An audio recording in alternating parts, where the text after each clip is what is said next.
Hello everybody, welcome back to another story from what I'm starting to think of as local history in my living room. And thanks very much to everybody that listened last week and for all the great comments that you left. And I think a few people were quite enjoying the seagulls in the background. We might hear from them again this week. And the story I'm going to tell you today is one from one of Dundee's oldest and most mysterious buildings, Claypotts Castle. Now, this is still standing as a ruin today, and it was built sort of over the years between 1569 and 1588. So it's had a lot of time to build up stories about it. And it's passed through the ownership of a few notable Dundee families, including the Grahams of Claverhouse, one of whom was John Graham, better known as Bonnie Dundee. And there's plenty of stories to be told about him, and I'll maybe do some of them in the future, but I want to talk about one of the supernatural residents of the castle today. And there's quite a few of them by the sounds of it. A lot of people have reported seeing a white lady in the castle, and others have said that on Halloween they hear the sort of cackling of a witches' meeting happening there. But there was one resident who was quite a helpful one, or at least usually helpful. And Claypotts was said to be home to a Broonie. Now, Broonies are quite well known sort of house spirits throughout Scottish folklore, but if you've never been lucky enough to come across one before, then they are sort of wee, wizened, hairy creatures, and they tend to be quite nocturnal. You never really see them during the day. But they are very hard-working and helpful spirits.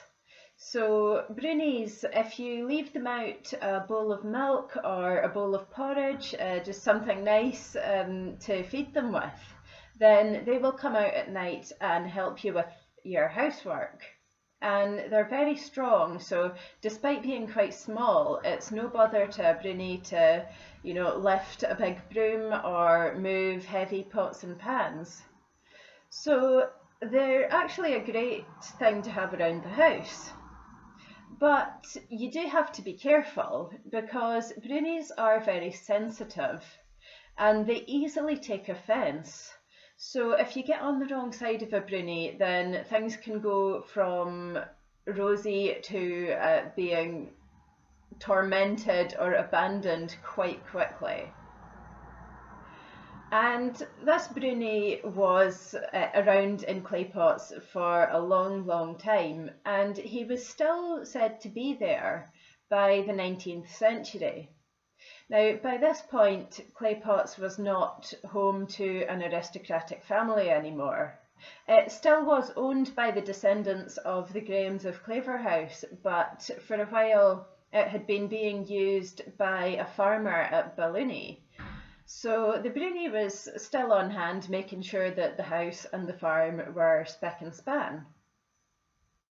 But he was finding it harder and harder to get on with one of the farm servants that was there, because this girl was one of those people that can create chaos just by standing still. And when she went about her work, it got even worse. So when it was her turn to do the baking, she'd have flour scattered all over the counters and all over the floor. And when it was her turn to do the milking, she'd be splashing milk on the flagstones in the dairy.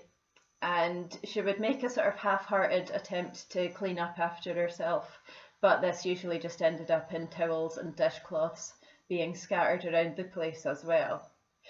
So the Broonie was getting more and more angry every day with this girl.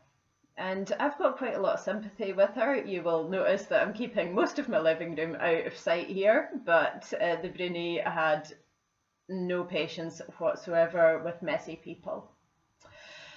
And one day this all came to a head when the girl was in the vegetable garden and she was pulling up kale to have with the dinner that night. And she was pulling up big handfuls of the kale, and there was still earth falling off of the roots as she brought it into the kitchen, and she was traipsing mud in on her boots as well.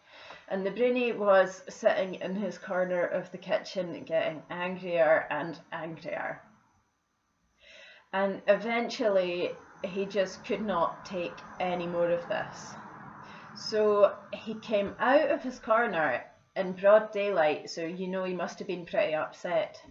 And he leapt up onto the back of the poor girl and he grabbed the kale out of her hands and whack, whack, whack, and he started hitting the poor girl over the head with the vegetables until they completely fell to pieces. And then the Broonie leapt down off of her back and he stood in the doorway of the kitchen. Now by this time the whole household had gathered round and was staring at him. And he cursed not just the house of Claypotts but the whole surrounding area with this rhyme. And he said, "The ferry and the ferry well, the camp and the camp hill, Balmossy and Balmossy mill, Burnside and Burnhill, the thin sowens o' Drumgeeth, the fair May o' Monyfeith, there's Gutherston and Wollaston, Claypotts I'll gie my malice on. Come I late or come I ere, Ballooney's boards are aye bare." And with that, the Broonie just disappeared, never to be seen again around Claypotts. And that story of the Broonie of Claypotts comes from a historian called James Miles, and he wrote down his version of this in the 1850s. And who knows, maybe that was the day that the Broonie sort of took all the luck away from the household of Claypotts.